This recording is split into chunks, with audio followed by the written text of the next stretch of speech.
Perfect. Yay! All right, we're back. We're live. All right, guys. So it's time for our study group times. Let me type it in here so that way I can study group.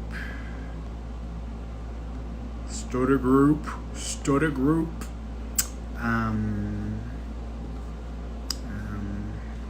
Study group. New Earth. Right? Yeah. A new Earth.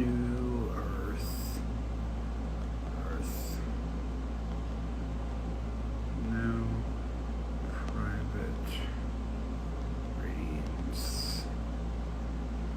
Okay, there's that. And then pen comment. There it is. Study group, A New Earth, no private readings. All right, Mama Cat, she's coming through. She's like, hey, I get to look out the window or whatever. Mommy, Choo Choo, you wanna come over here? No? Choo Choo, come here. Come here, Choo Choo. She's fine. She's all right. All right. So, study group time. So, hey, hello. Hey, Cassidy. Hello, Sani. Hello. Hope I said that correct. Let's see. Hi, Pool Hall Girl. All right, guys. So we're doing our study group time. So here it is, study group. So we're doing A New Earth by Eckhart Tolle. So I pretty much read the book and then I stop and make commentary. You can ask me questions that pertain to the book, are topical in nature, meaning that they aren't specifically personal readings or personal questions. Everything has to be either based on the material that we're reading or spiritual topics. That's the way to go. So, Connie, we're doing a study group time. So this is our study group hour. So last hour we did the live readings and such, and then this hour we're doing study group. So everybody's following along. This is the book we're on. I know it's backwards, but you can kind of figure out what it is. So it's A New Earth by Eckhart Tolle. So that's what we're going to be focusing on. Thank you, Jen. No, thank you, Jenny. I appreciate that. Yeah. Yeah. Hey, Chrissy. All right, so let's get started here. So the last time we left off, it was on page 72. And the ego is not personal. So let's start there. All right, so on a collective level, the mindset, we are right and they are wrong, is particularly deeply entrenched in those parts of the world where conflict between two nations, races, tribes, religions, or ideologies is long-standing, extreme, and endemic. Both sides of the conflict are equally identified with their own perspective, their own story. That is to say, identified with thought. Both are equally incapable of seeing that other perspective, another story, may exist and also be valid.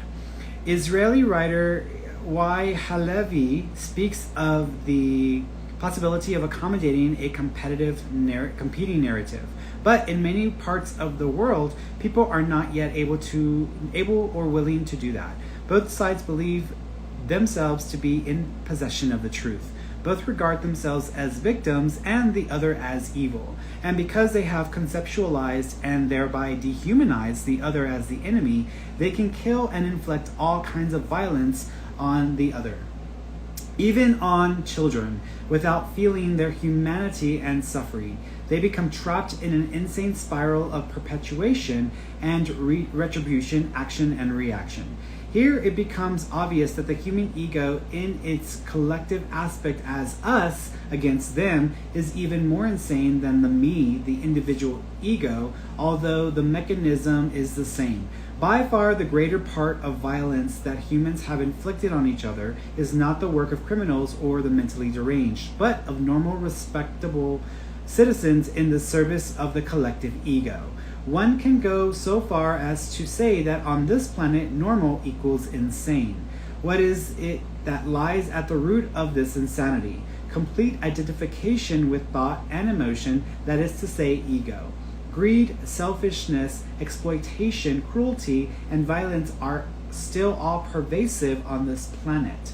When you don't recognize them as individual and collective manifestations of an underlying dysfunction or mental illness, you fall into the error of personalizing them. You construct a conceptual identity for an individual or group, and you say, this is who he is, this is who they are. When you confuse the ego that you perceive in others with their identity, it is the work of your own ego that uses this misperception to strengthen itself through being right and therefore superior. and through reacting with condemnation, indignation, and often anger against the perceived enemy. All this is enormously satisfying to the ego. It strengthens the sense of separation between yourself and the other, whose otherness has become magnified to such an extent that you can no longer feel your common humanity, nor the rootedness in the one life that you share with each human being, your common divinity. So let me stop right there because I want to comment about that. So this is interesting, because what tends to happen is that when we come into body, right, when we come into physical form, into this physical body, we pretty much forget our energy state of being. We forget the way we exist in that energy spectrum, in that formless form, which is really not a form, but it's a formless form. Let's call it that. So that is very foreign to us at this point. So once we come into physical body and we acclimate to this environment, we identify with our bodies, we identify with our personalities, we identify with our families, with our belief system, with our social structure. We identify with all these things. And a lot of us who know better at some point realize that this isn't all there is, or there's more to life than this, or there's more to us than this. And so some of us buy into the reality of the personality that we are, or the reality of the life we are living. Some of us buy into that, and that's as far as we go, and as far as questioning things. Some of us know better, and we feel that there's just something different about here, or that this is not where we should be. And so what tends to happen is there starts to be this weird disassociation from this reality and this world and the norms of this world. Most of us wake up, we deal with, regular human shit, right? We deal with bills, we deal with body aches and pains, we deal with dealing with other people and their BS, we deal with the realities of this world, we deal with just human stuff. And that just is a part of being human. It's a part of our experience here. Those of us who know better, or who understand at the core and remember that this is not where we're from, this is not where we belong, this is not where we are, this is not the reality that we're made of, this is just a reality. Some of us who begin to realize that will begin to kind of detach ourselves from this reality, from the people in this reality.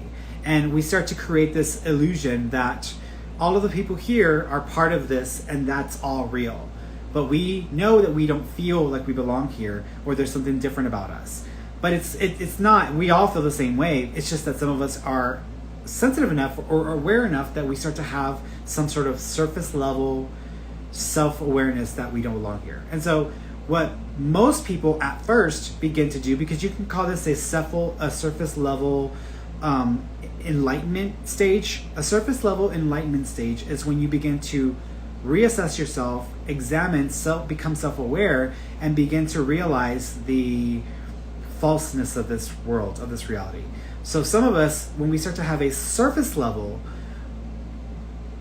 period of enlightenment, we begin to ascend in some way. But we don't ascend very much. We just begin to kind of ascend a little bit. When we do that, we reach for anything that will affirm that feeling of ascension, or that feeling of detachment. Most people will find themselves clinging on or grasping anything that makes them feel unique, special, important, or different, because that is a first layer or level of disassociation from this world. And so this is why you have people who become obsessed with, I'm a psychic, I'm a medium, I'm special, I'm important, I can see the future, I'm special, I'm special. That is just a surface level form of enlightenment. Or I'm pretty, my looks are amazing, my looks are, I'm gorgeous. And, even though they don't actually feel this way, but they obsess about it, because that is one thing that helps them to stand out or to feel that disconnect. And it affirms that sense of, I don't belong to the rest of this world, or I'm different, or I'm separate, or I'm special. Or you have people who become super religious, and they use religion as a way to separate themselves from the masses. So whenever you're having a surface level enlightenment experience, you begin the process of realizing that we are not based in this world. This is a false reality. But we're still all part of it. We're still all participants in it. But being so attached to this reality is just so difficult that we use anything and everything to kind of distance ourselves or disconnect ourselves. And that's why we latch onto these surface level forms of specialness or uniqueness. That's the first layer of enlightenment. Then if you take it deeper, then that's when you actually start to go into much more significant forms of understanding that begin to open up the doors so that you can start to connect more with source. You can start to remember more of who you were before this physical form. You begin to reconnect with a version of yourself that you know yourself to be, because what you're in right now, the body you're in, the version of yourself that you are right now, is not sufficient to allow you to feel the fullness of being. So once you have your surface level enlightenment experience, and then you start to take it deeper, then you start to reassess things. That's when people start to re-examine and question things. So they begin to re-examine their life. They re-examine their passions, their careers, their families, their relationships, their connections. And that's actually been a huge thing that has happened in this last year or two. People have basically been shocked by the different experiences that they've all had, whether if it's not responding to the event of COVID, or responding to losing people in death, or responding to, having such a response to people from different views or perspectives. But it's a shock to your system. And so people, when they have a shock, like my partner and I were talking about this on our walk yesterday or the day before, where many times we were talking about how there's a lot of people who are unemployed, or people who have left their jobs, or walking away from jobs, or not with it. And there is actually a thing where when people have a shocking or life-shattering event or experience, whether it's through death, through a personal loss, or an illness, etc., they start to reevaluate what's important or priorities. And the things that we thought were important before are no longer seeming to be important, or no longer feel important. It's like the young lady that I was talking to in the live, where she just didn't have the drive or the ambition. She just felt disconnected. That's normal. What you're feeling is a form of depression that a lot of people are feeling right now. And they're trying to overcome it. They're trying to come out of that. They're trying to move past it, because we're only used to operating a certain way. But you have to go through this period where you reassess, where you stop and think and look at yourself, and you try to figure some things out. You have to go through that. That's important.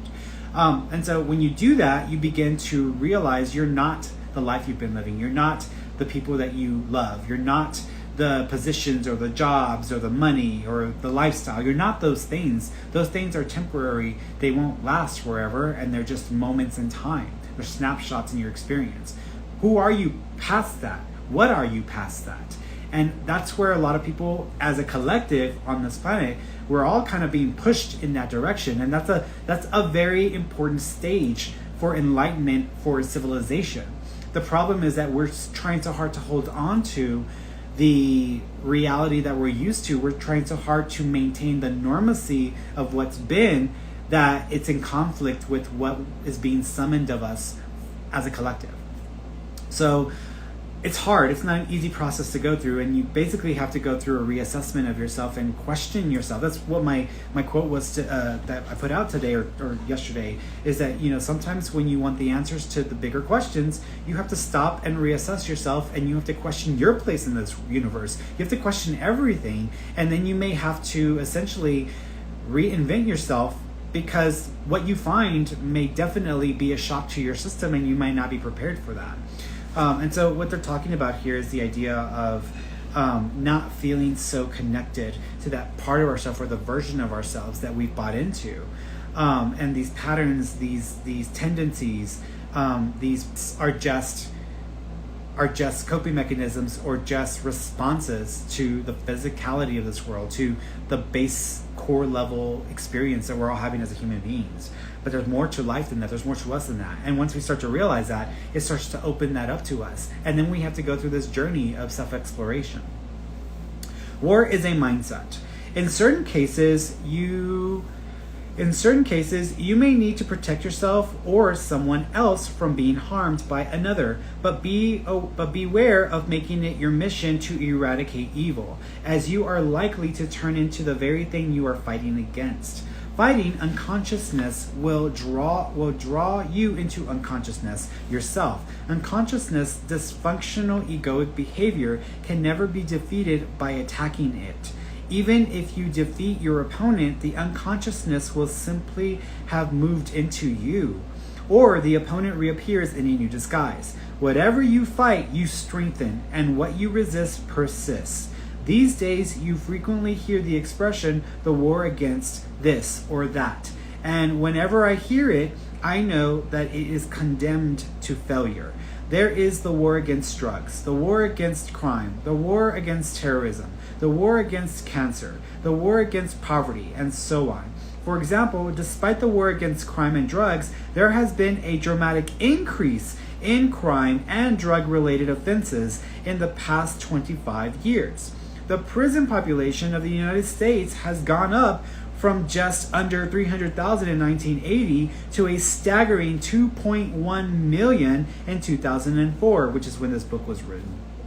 The war against disease has given us, among other things, antibiotics. At first, they were spectacularly successful, seemingly enabling us to win the war against infectious disease. Now many experts agree that the widespread and indiscriminate use of antibiotics has created a time bomb, and that antibiotic-resistant strains of bacteria, so-called superbugs, will in all likelihood bring about a reemergence of those diseases and possibly epidemics.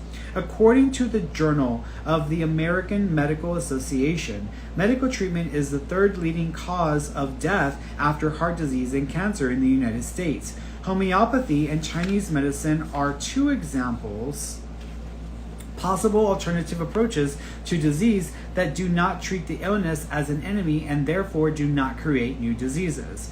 War is a mindset, and all action that comes out of such a mindset will either strengthen the enemy, the perceived evil, or if the war is won, will create a new enemy, a new evil equal to and often worse than the one that was defeated.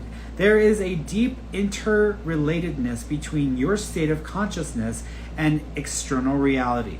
When you are in the grip of a mindset such as war, your perceptions become extremely selective as well as distorted. See only what you want to see and then misinterpret it. You can imagine what kind of action comes out of such a delusional system. Or instead of imagining it, watch the news on TV tonight.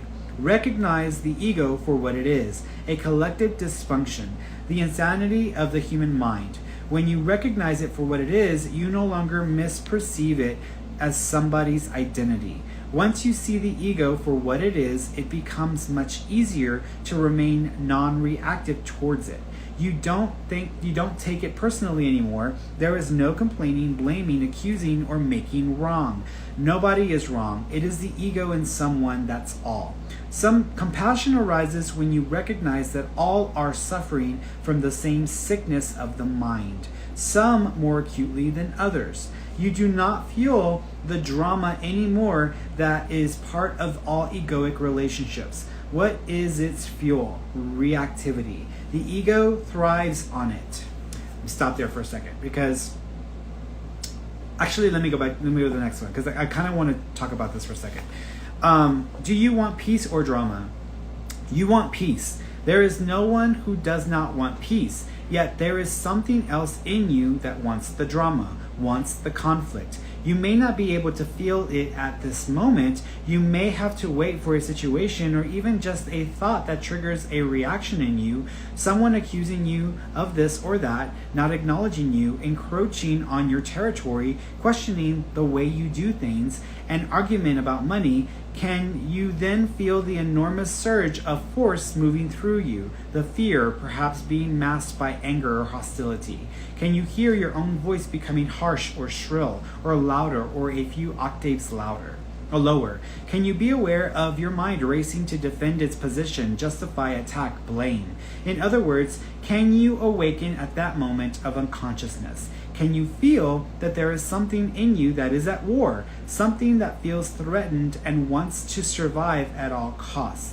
That needs the drama in order to assert its identity as the victorious character within that theoretical production.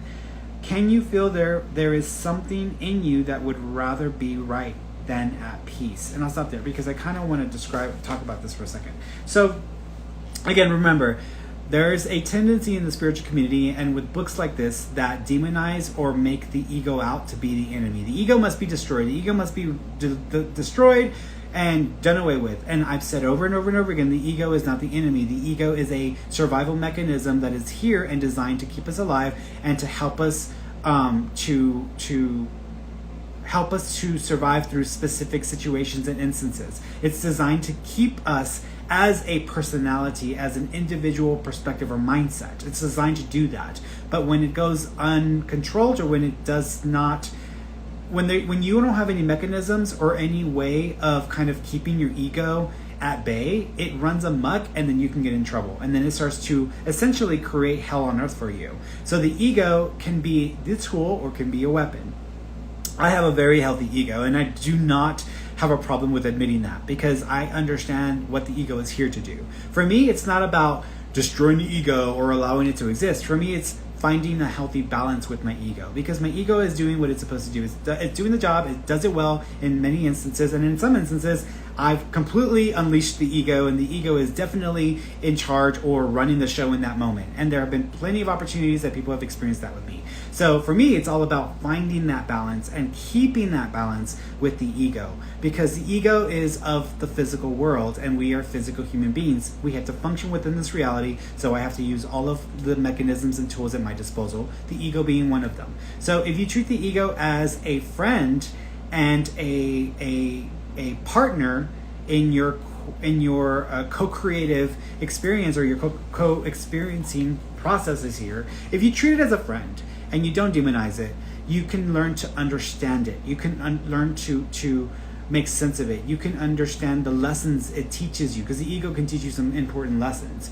But when you let your ego run amok, or when the ego takes off, that's when you get yourself in trouble. And every single time my ego has taken off, it's gotten me in trouble, or I have to pull that baby back, because I'm like, nope, sorry. Like I left the gate open and you got out, and now I'm having to pay the price because you just ran amok. And so I have to pull the ego back and say, okay, get back to Ferny, get back to, Ferny, core Ferny. Don't let, not ego Ferny, but core Ferny. Let's bring it back. And so you have to work with it and learn to understand it. But if you just stop trying to destroy it, because he even says it right here, that what is it? What do you, something persists? Yeah, what do you, what was it? What did he say? What did he say? Something, if you resist, thank you. What you resist persists. If you resist your ego, it's going to get stronger and louder, and people just, so either that, or you shut your whole mind down and you're in this deep meditative state, but you're not really participating in this world either. You have to find a balance there. So that's the point of the ego, and this is why I keep telling people about the ego and the process that it serves and what it helps us through.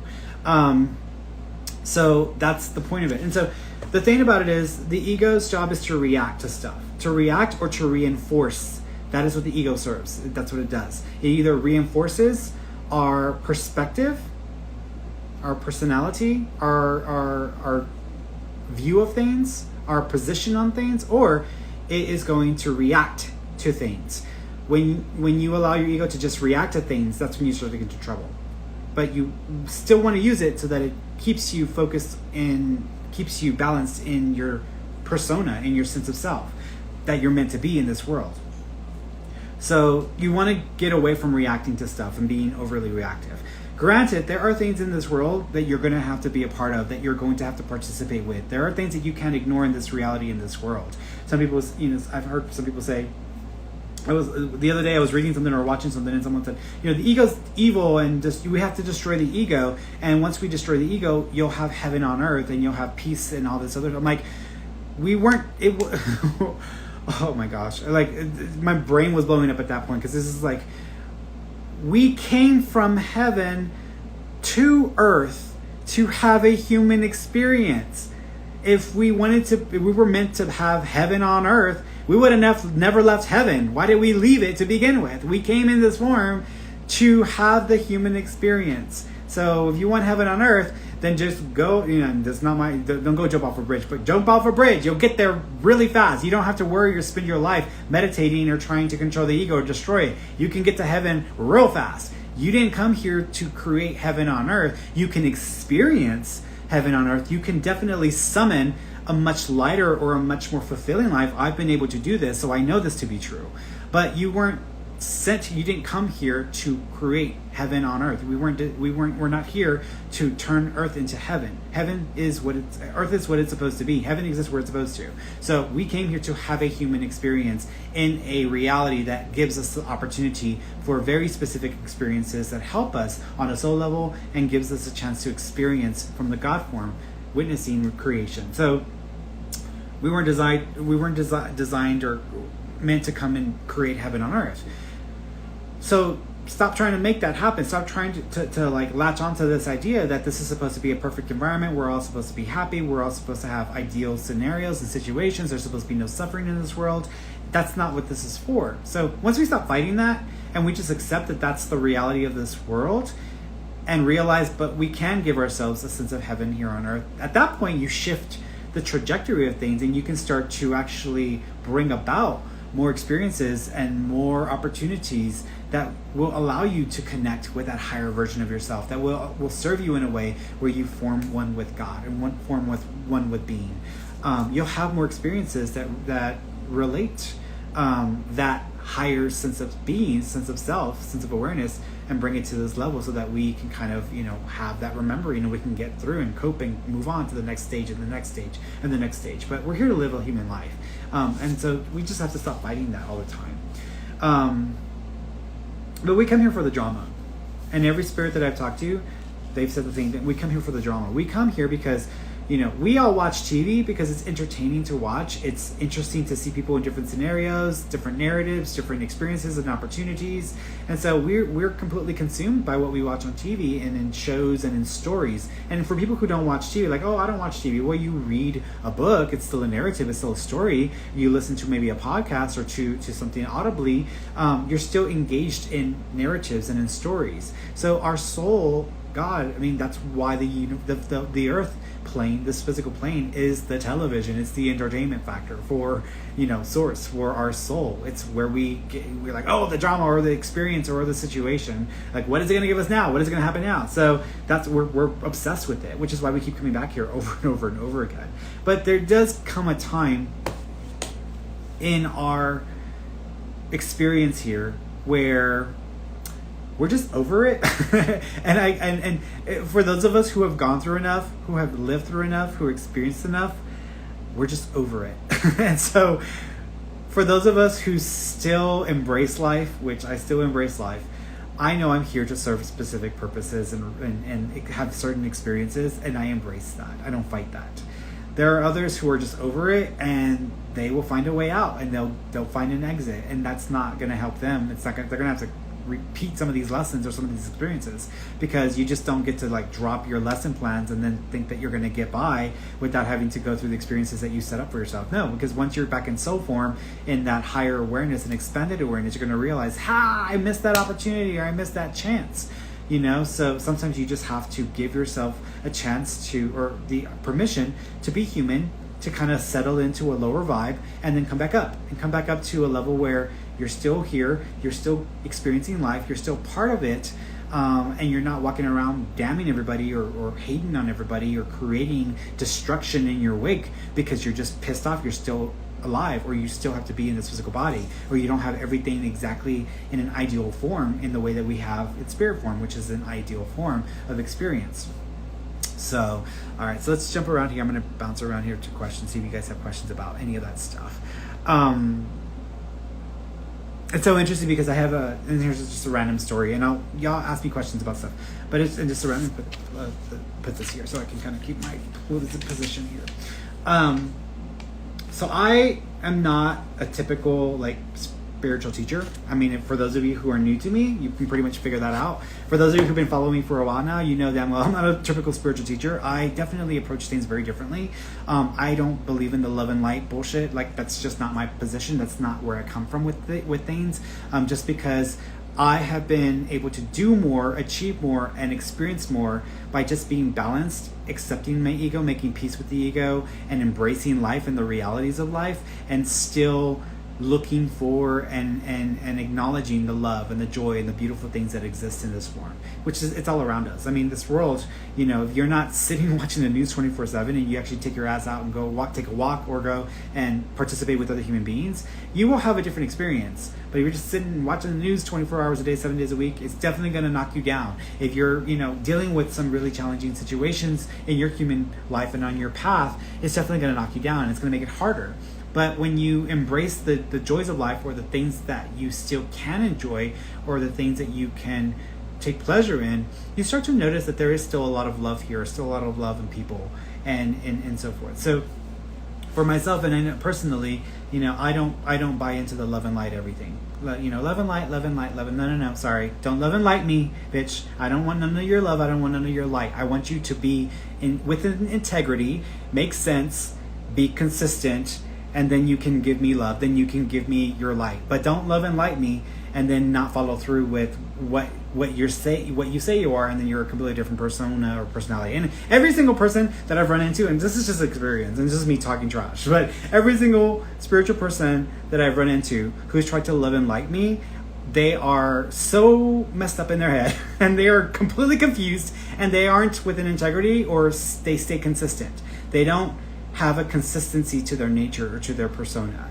And it's because it's the delusionary state of, as long as I'm positive and as long as I come from a place of love in my head, it doesn't matter what I do in the real world. It doesn't matter how I operate. It doesn't matter what I consistently do. I'm still a good person. I'm still a light person. I'm still special, which is that surface level thing that I was mentioning earlier. There's a surface level form of enlightenment, and people fall into a category where they only experience a surface level form of enlightenment. Because I've read a spiritual book, I'm a spiritual being. Because I buy crystals, I'm a good person. Because I listen to a podcast from a teacher means I'm an enlightened being. No, you're not. You're only enlightened. You're only going to elevate yourself by actually being aware, by allowing your consciousness to expand into God form, and then seeing your neighbor, every other human being, as a part of you, as an extension of you, because we're all connected. That's the only time you're going to be able to elevate yourself. If you believe that being enlightened or elevating or ascending, which is the key word that's been used heavily, if you believe ascension means I get to rise up and rise up into the clouds or rise away and be separate from people, then that I'm going to get ascension. I don't care about everybody else as long as I get ascension. No, the moment you separate yourself from the rest of reality, from the rest of source, is the moment that you lose that opportunity to ascend, because God doesn't have this I'm going to pick some people because they're special and I'm going to let some people rot just because they're not special. No, it doesn't work that way. If you believe that God is all love, all beingness, and in all things, then God's not going to turn on itself. God is just going to simply be. It's up to us to acknowledge and to see the glory of God in the mirror, in the reflection of people, in others. It's up to us. And if we don't have the ability to still see love or something genuine and authentic past the anger, the rage, the hatred, then at that point we are not there on an enlightened state. Because from an enlightened state you can still see those things, even if it's not being exemplified, even if people are not showing it in their actions. That's still a part of you. That's an extension of you. You don't have to, you don't have to be in love with every single human being in person, but if you can understand that you're seeing yourself in all others and in all things, and vice versa, then you begin to glimpse a little bit of what is God, of what is form, of source form. And then you can start to reach for expanded mindsets, expanded being, expanded forms of existence. And that's what has been a huge help for me. And I've noticed that whenever I don't do that, I start to struggle more. Whenever I am in a place or coming from a place of love for all humans and allowing humans to exist as they are, even and getting that pass in my mind from love, because it doesn't matter what people do, you can still love them. But doesn't mean you have to go be buddies with everybody. I'm not saying that you should do that. What I'm saying is, from a conceptual perspective, from an energetic perspective, if you lose the capacity to love others, or to love all life and all forms of life with that level of love that only God can express and experience. If you can do that, you ascend and you start to experience life in a completely different way, and you'll start having experiences that are very magical. But if you don't practice that enough, or you fall into the trap of, I'm watching the news and every single thing I'm seeing is just completely breaking me up, which we can all fall into the trap, then at that point the vibration, your energy, your ability to expand out shrinks, and then you start to kind of descend into a lower state of being. And I've noticed that with myself. Whenever I find myself getting too caught up in what's going on in the world, or too caught up with what's in the news, or too caught up with what other people are doing, and I only go into ego reaction mode, I descend into a lower state, and I can't receive as much, I can't get as much, I don't connect as much. And so I have to catch myself. If I don't catch myself, then I start to become habitual in that, and then I will begin to suffer, and suffer more than I should. So I have to catch myself, and I have to work my way back up. And sometimes it just takes you pulling away from some of the harshness and realities of this world. Sometimes you have to pull back from watching the news. Sometimes you have to pull back from being so engaged with so many things, and just kind of stay focused on what you need to be focused on. Staying focused on your practices. Staying focused on reaching for anything that allows you to feel a connection with Source. Reaching for anything that allows you to feel a connection with love. Reaching for anything that allows you to feel a connection with the heavenly state of Source and form. Anything that gives you a close, even just a little taste of it. But reaching for that is going to bring you back up, and brings you back up to ascension. And I notice myself as well, when I talk to spirits, when I'm in a lower vibratory state, it's really hard to get clear messages from them. When I'm in a higher vibratory state, it's much easier, and it's much more flowy. And so when I notice myself starting to struggle more, having a harder time, I'm like, oh, okay, what am I doing here? What's going on? I'm like, something's going on, and I need to pay attention to what I'm doing, because I'm descending, and I don't want to descend. I need to stay elevated so that I can continue to provide a light for people, so that they know where to go. And so I have to remind myself and get out of my own individual mindset and just get back to a higher state. It takes practice. It's like smoking. When you're quitting smoking, you don't just get to put the patch on and it's a 24-hour, forever thing. You have to do it every day, or you have to intentionally practice not smoking, or doing other things as well. It's the same process. Working out, you don't get to just lift one weight and then that's it. You don't have to worry about doing anything more. You're all built. No, you have to do it every day consistently, even if it's exhausting. You have to, because if not, then you are going to lose that strength, and you're going to lose that refined ability, or those refinements that you put into place. So you have to try in any way, shape, or form. Let's go through here.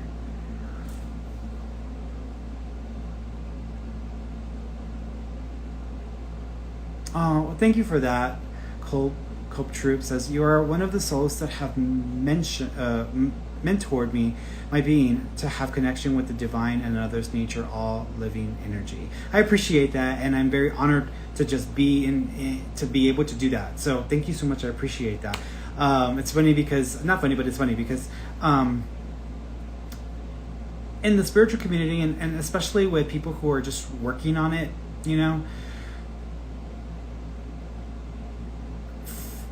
I run into a lot of instances where I feel like a person's just fake. Like they're just fake, or they're just faking it, and it doesn't feel real enough, and they don't feel real enough to me. And I found that to be a kind of like a pandemic in the spiritual community. You have people who are just regurgitating or sharing something, but it's very fake, because in their real life or in their everyday life, they don't practice these things. They just say it. So a lot of times when I find people who are constantly telling people love and light, that falls in that category for me. It's like, you're not living it, you're just throwing it out there. It's almost like, God bless you. Whenever someone wants to when they want to tell you off, or when they want to criticize you or whatever, but then they say, but God bless you, God bless. I'm like, don't do that. So don't do that, because you ain't blessing nobody, you're cursing me. But there's a few people that I found who, when I heard them speak, I was like, oh, where have you been? I've been looking for you.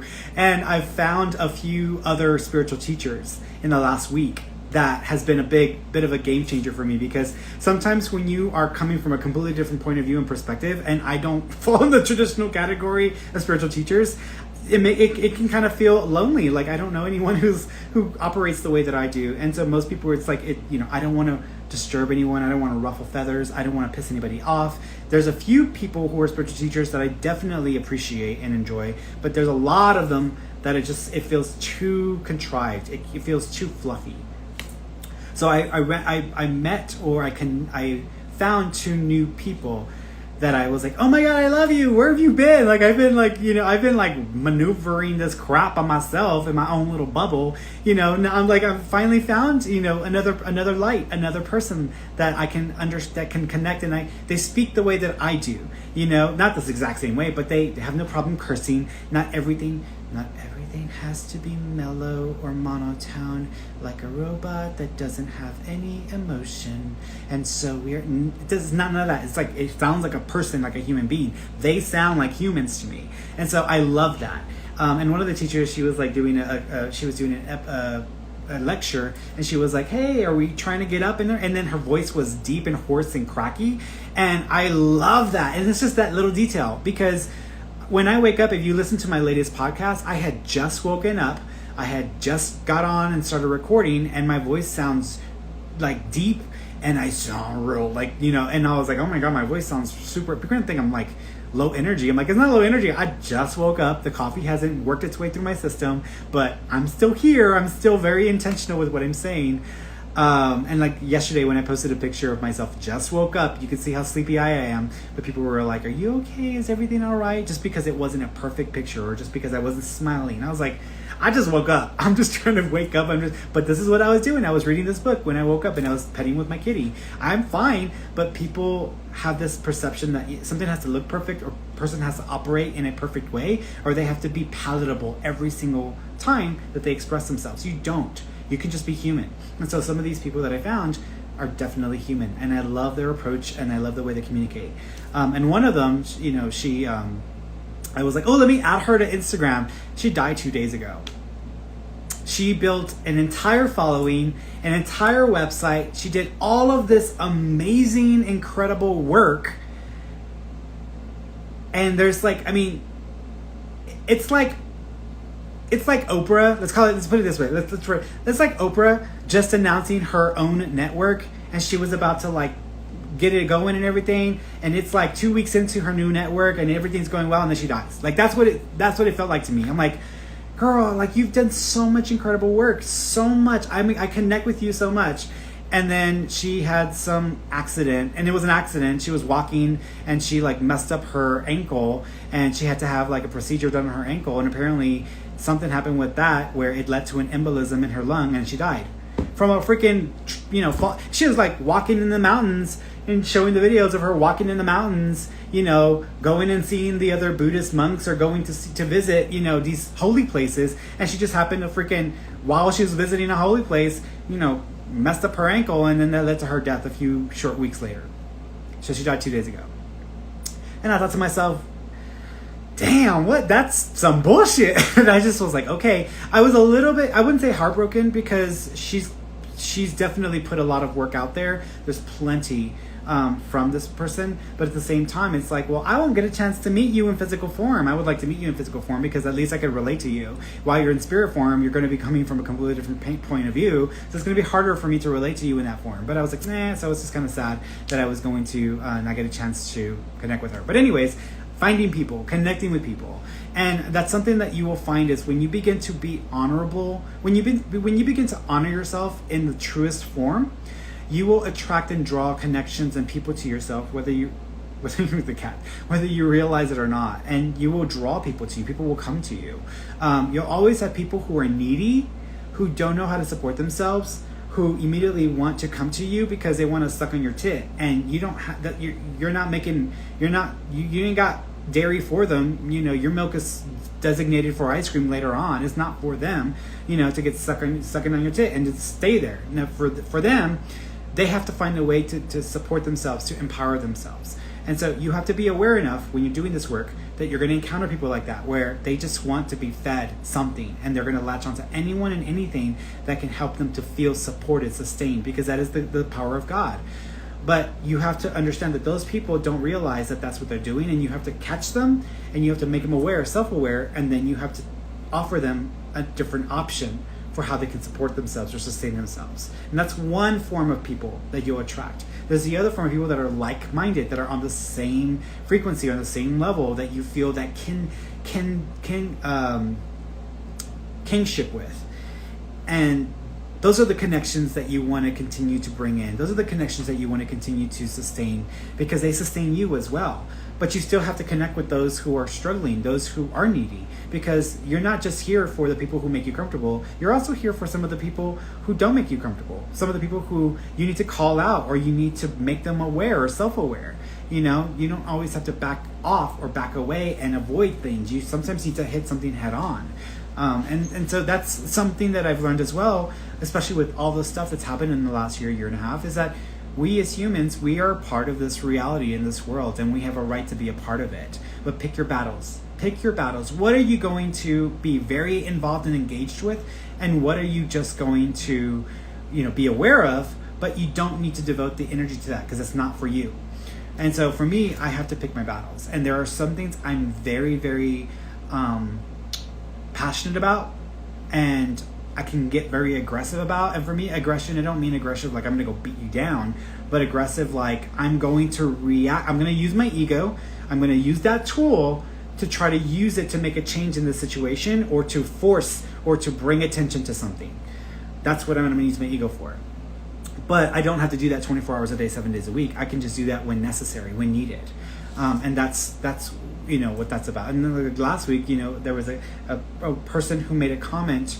I had posted something about a dream, or about a vision or a dream or something, or it was a vaccine. It was my prediction about the vaccine and potential stuff that may come up. And I shared that. And then I got into a conversation with a follower about God and about prayer. And what she mentioned is that we don't, there are no medicines that can fix anything or that can save us. We have to pray. And I'm like, pray first when we have every tool at our disposal. And so I was like, And so I had to go deep and ask my connection to Source, God, ask, how do we use prayer? How do we use this in this situation, dealing with all this stuff? And I shared what answer that I got back. I shared the responses that I got back.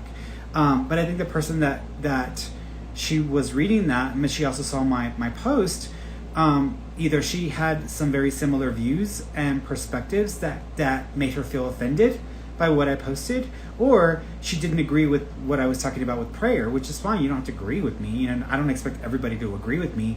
If I am talking about something and people want to disagree with me, it just depends on what they want to disagree on me with. You can disagree with me that we should be eating, pork weenies or vegan weenies. We can disagree with that. But when it comes to life or death situations, there's no disagreement with me. I'm not going to entertain a disagreement or someone being in a completely different position that brings about death. I'm just not going to do that. So for me, it's like, sorry, but I'm in a position of life. I'm about supporting life. I'm about helping people to survive. I'm not about entertaining just to entertain for entertainment's sake, someone else who has a different opinion than myself. But I had to express myself, and she was like, based on the comments in this post and based on the post, I want to cancel my appointment and get a full refund. And I thought to myself, okay, well, you could have done that. You didn't have to even talk about that. Like, anybody can cancel their stuff. They can just go to my website, or they can go to their confirmation email, cancel, and that's it. Initiates a process, no problem. People can cancel all the time. It doesn't matter to me. It's fine. But her posting that was an intention. Her intention was to, one, make it a point to say, because you are positioned like this, because you're doing this, I'm going to hurt you by taking away your money and your resources. That was the intention behind the post. And I was like, okay, well, you're free to do that. You're not hurting me though, and you're not taking anything away from me. So all you're doing is just showing people how petty you are with stating that comment. And that's okay. You can be that way. You can express yourself that way. But at the end of the day, you should follow, or you should connect with people you feel the most connection with. Don't come to me just because I can replace your tire. Don't come to me just because I can make you a meal and you're going to ignore the fact that I represent all these other things. Don't come to me when you're going to ignore who I am as a being, as a person, and all the work that I do because I can provide a service for you. Don't come to me just because I can provide you a service. If you're going to come to me, know who I am, know what I'm about, and then know what you're doing. Don't just use me for your advantage until it no longer serves you. But it's like, find somebody that you connect with, or that's fine, cancel your appointment, get your refund. It's not a big deal. It's not that big a deal. But you have to call people out sometimes. You have to make it clear to others. This is who I am. This is what I'm about. This is how I respond to these kinds of situations. Some people are okay with it. Some people are not. Some people think I should be all love and light. Some people think I should be completely palatable. Some people think I should not be human and I should be 100% always making everybody happy. And unfortunately, I gave that up. I gave that up a while ago. And it's okay to give that up because you need to live for yourself. You need to live 100% who you need to be in this world. And by being that authentic version of yourself, you're going to empower other people. You're going to be an example to other people. And you're going to give people a chance to understand themselves by just seeing the mirror that you're giving them in who you are in this world. So it's okay. So that was, one situation where I had to, okay, well, let me show you but people don't want me to have an opinion about things happening in this reality and in this world. I live in this world. I'm a part of this reality. And if I have a platform and I have people who are listening to me, I'm going to use that because I highly believe in what I am feeling drawn or connected to. It's when I feel too connected and too involved and at that point I have to draw lines for myself and I have to pick my battles. Okay, do I really want to be involved with that? Do I really want to put a lot of energy into that? No, not really. So let me pull it back. Let me pull my energy back. Let me focus on what really matters to me. And at the end of the day, it matters more to me to continue to connect with you guys and to share what I can share. It helps me to feel like I'm achieving what I'm here to do by researching, by reading, by doing my practices, and by expressing with you guys or sharing with y'all what I've gained, what I've learned, what has helped me so that y'all can have the same opportunities that I've had.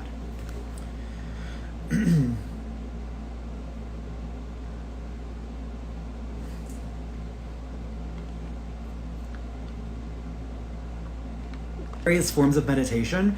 The two women that I found this past week who are similar in the way that I do stuff, they both have the same position. Where you don't have to sit on a meditation pillow and spend hours in a day meditating to be at peace. You can practice forms of meditation while you're in form, while you're living your life. And so for me, my walks have been very, very good at showing me that example. I can walk and be in a meditative state while I'm doing it. I'm connecting with y'all right now, and I can be in a meditative state while I'm doing it. I'm very engaged. I'm very in connected with the energy in that flow. And so you don't have to sit around and meditate for hours at a time. Now, sometimes you just need to take a breath. Let's do one right now, right? Let's do a meditation right now so I can show you guys a good, easy way to meditate, right? So just make yourself comfortable. You don't have to go and put on yoga clothes. I don't need all that. Just sit there, put the phone down. If you just hear me, that's fine. And just kind of sit there and be aware of your body, okay? I've got this body. I'm in a physical body. I can feel my arms. I can feel my legs. I can feel my skin. I can feel the temperature changes. I feel a little itchy here. My nose is kind of tingly. That's okay. So this is my body. This is the physical body. But am I my body? No, I'm not my body. No, my body's just a tool. I'm just using my body. This just serves me for right now. I'm having experiences through this body. I'm grateful for this body. It's not perfect. Could be different, could be ideal, but it is what it is, and so it doesn't matter. I'll get the most of it, I'll make the most of it, okay? But you're not your body. No, I'm not my body. And so just allow yourself to just be aware you're in a physical body, you're not your body. And you're like, okay, well, I can, what are you experiencing? How do you feel right now in this moment? Just breathing and just kind of being conscious of yourself.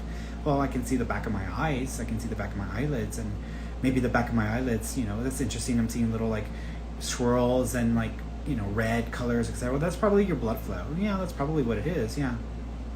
But that's still me using my physical body. Yeah, that's true. I'm using my physical body. What else am I? Well, I'm here. I'm alive. I feel everything, and I feel connection to all things, but my body is really, really just taking my attention, and it's got me fixated on it because it's physical, and I'm so used to feeling my body. That's okay. You can feel your body. Okay, well, I mean, it is what it is. Yeah, that's fine. Leave your body there. It's fine. It's not going anywhere. It's going to be there right when you bring your attention back to it. But can you focus your attention on something else too? Well, yeah, I'm having a conversation with myself. I'm thinking, I'm processing. Yeah, you're processing stuff, but are you the thoughts in your head? Are you everything that you're processing? No, I'm not everything that I'm processing. It's just stuff that's in my head. It's just stuff that I'm reacting to, responding to.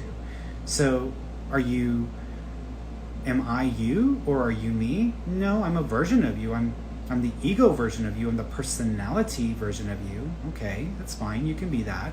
I created you to be this personality. It's okay. You can be that. But I'm also here, and I'm also separate from this personality. Yeah, you are. You're always there. Yeah, I know I'm always here. I don't have anything to really say to you. I just am here. I'm present. I'm witnessing.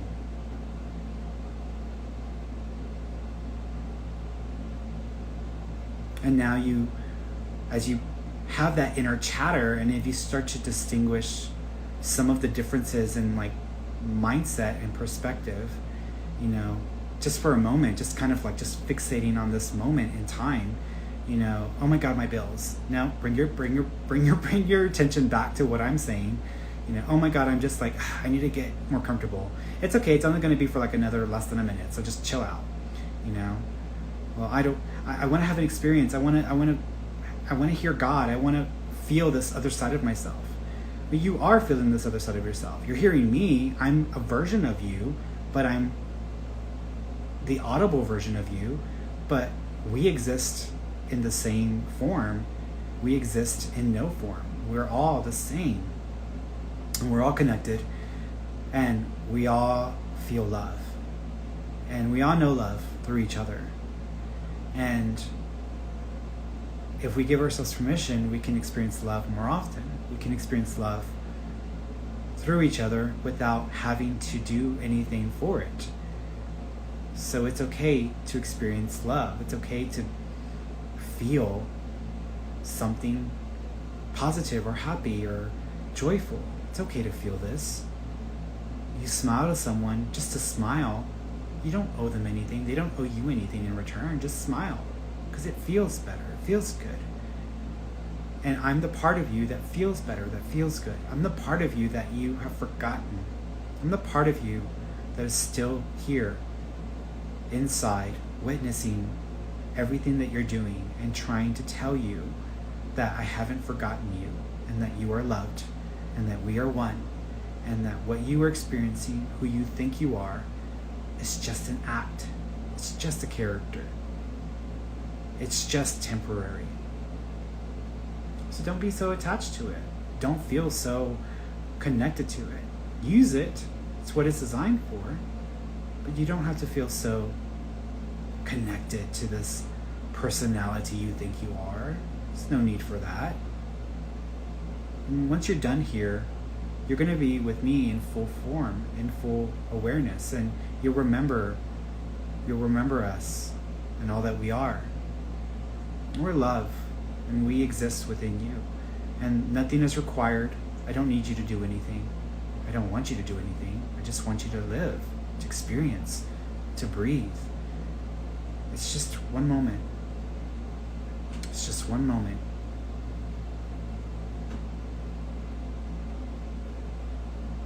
And as you acknowledge yourself and you become aware of yourself in this mental state, you might start to feel a disconnect with your body. You might start to feel a disconnect with a perspective. you might start to feel a disconnect from the realities and harshness of the world, and that's okay.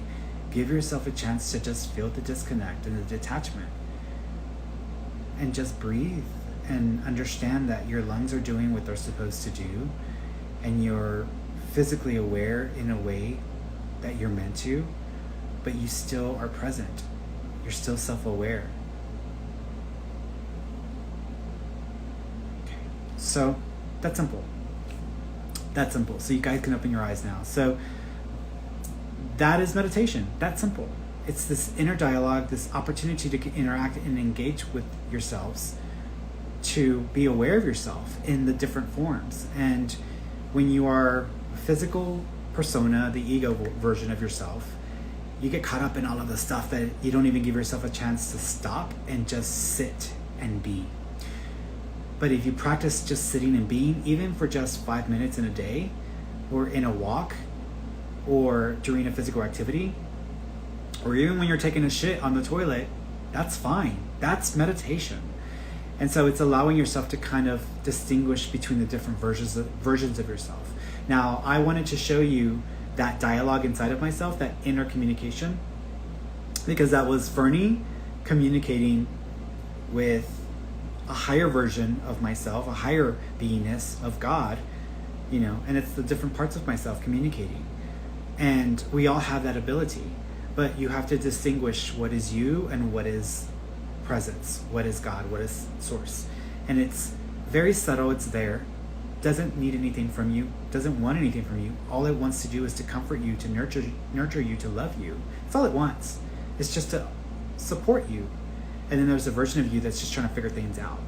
And if you can get used to separating those different thought patterns, those different frequencies in your mind, you can start to become meditative in just everyday life, in basic activities.